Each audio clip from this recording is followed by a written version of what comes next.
It wasn't long before we felt the taste of Edward's magic again.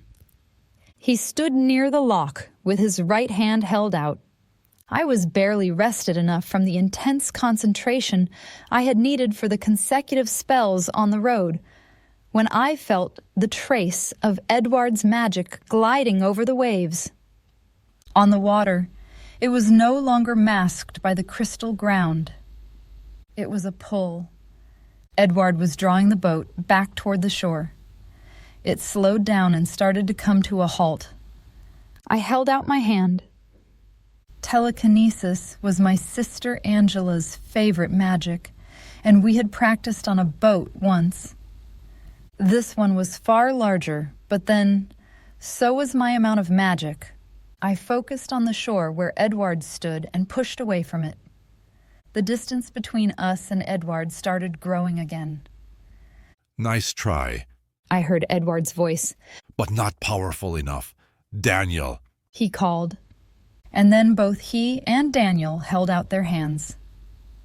I felt a second wave of magic move toward us.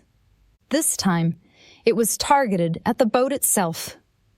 The vessel shook wildly. The front window cracked and the wheel creaked in Mark's hands. The engine made a grinding noise and then stopped dead. I closed my eyes. Boat, be fixed, I thought.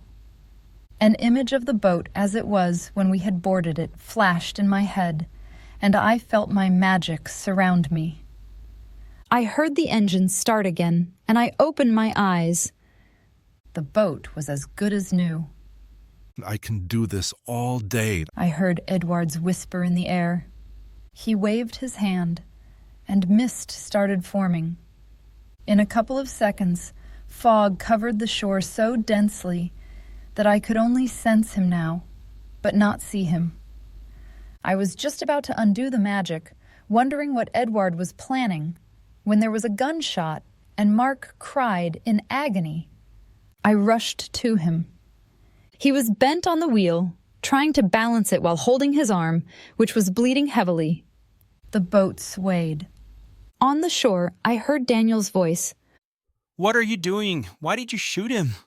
I put my hand on the wound. Julie, don't. Mark said, his face stressed with pain as he spoke. It will weaken you. Heal me later. Another bullet hit the wheel. We're sitting ducks, I mumbled, forgetting Edward could magically hear me. Back on the shore, I heard his sinister laughter. Then, all of a sudden, I felt warmth. I caught a glimpse of a sparkle under the water, and I could sense movement there, rapidly coming up toward us. New fog spread, concealing the boat. I felt Edward's magic attempting to dispel it, but the fog remained, as if immune to his spell. There was a soft bump under the vessel, and then we felt a strong push. The boat seemed suddenly light. We started to move more quickly, our motion fast and effortless, as though the yacht were swimming. We sailed swiftly to the middle of the loch, and then toward the shore on the other side. A strong radiation of magic rose from under us. It felt warm and vibrant. A couple of times I sensed Edward's magic again, but it missed us, unable to correctly gauge where we were in the mist and with our boat moving at such speed. When we had gained enough distance, I put my hand on Mark's wound and cured it, immediately feeling feeble from the spell. He looked back in the direction of the other shore, where Edward was, and clenched his fist. I'm going to kill him. I swear to God. The boat finally slowed down and came to a halt by the other edge of the loch, near a small jetty.